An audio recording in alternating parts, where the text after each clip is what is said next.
पहिलो यूहन्ना 3 अध्यायको 13 पदमा भन्नुहुन्छ,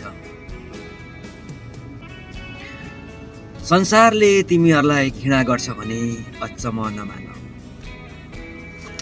आज तपाईँले उद्धार मुक्ति पाउनु भएको खण्डमा आफ्नो आफन्तबाट घृणा गरिदिनु हुँदैछ भने त्यसमा तपाईँ कति पनि अचम्म नमान्नुहोस्।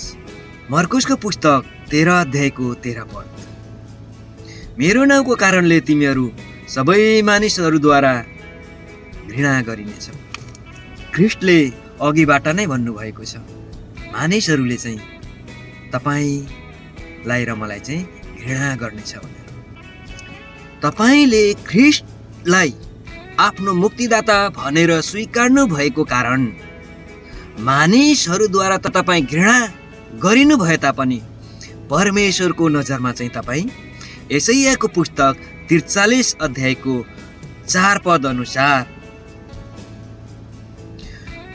मेरो दृष्टिमा बहुमूल्य भएका छौ, तिमी आदरयोग्य भएको छौ र मैले तिमीलाई प्रेम गरेको छु।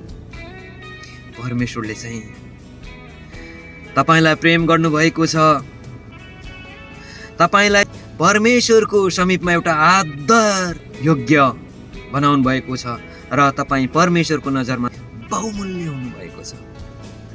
जय मसीह।